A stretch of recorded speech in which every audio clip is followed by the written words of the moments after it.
Hey everybody, this is Mr. Hugel. Today we're going to be looking at a titration calculation. Titrations can be used to find unknown concentrations. We can use calculations to figure out how many milliliters of a solution we would need to titrate, how many moles of a solution we would need to titrate, or how many grams of a solute we would need to form a solution. Here's a titration calculation example that is looking for how many milliliters of a certain base is going to be needed to titrate this acid.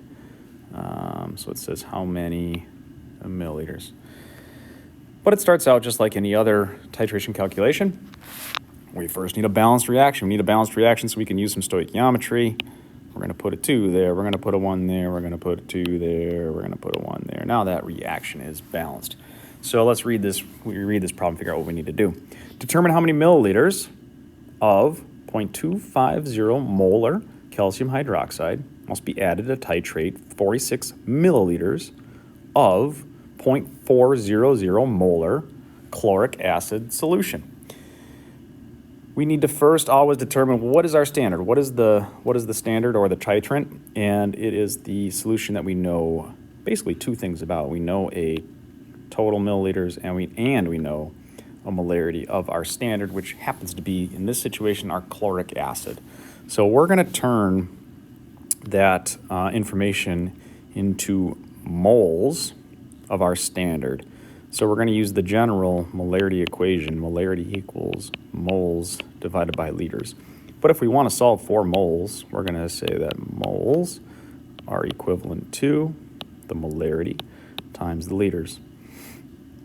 And in this instance, when we're talking about the chloric acid, which is the HClO3, the molarity is 0.400, and we're going to multiply that by the liters. So I'm going to just convert this to liters by moving that decimal point 3 to the left. That's going to give me my moles of the chloric acid solution. And when I multiply that out, I am going to get an answer of 0.0184, and I'm going to label that as moles of HClO3.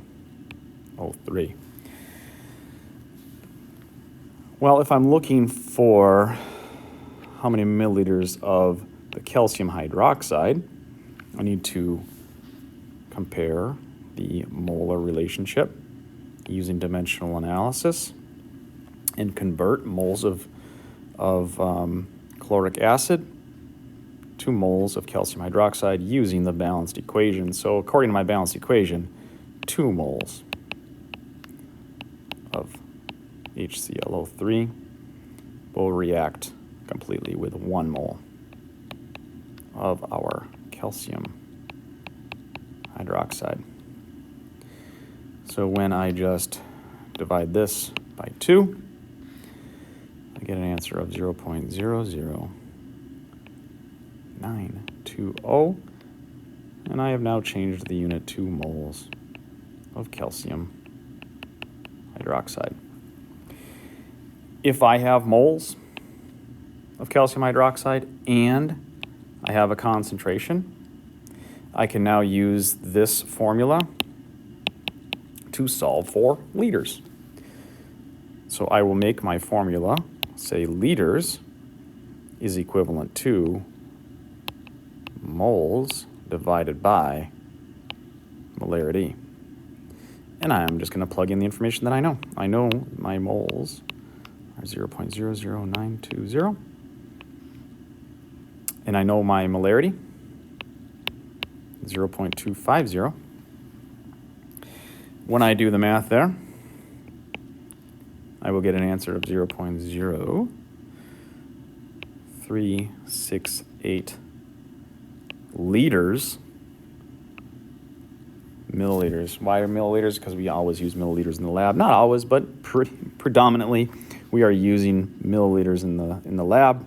So I'm going to shift that over 3 to the right this time, and I have 36.8 milliliters of calcium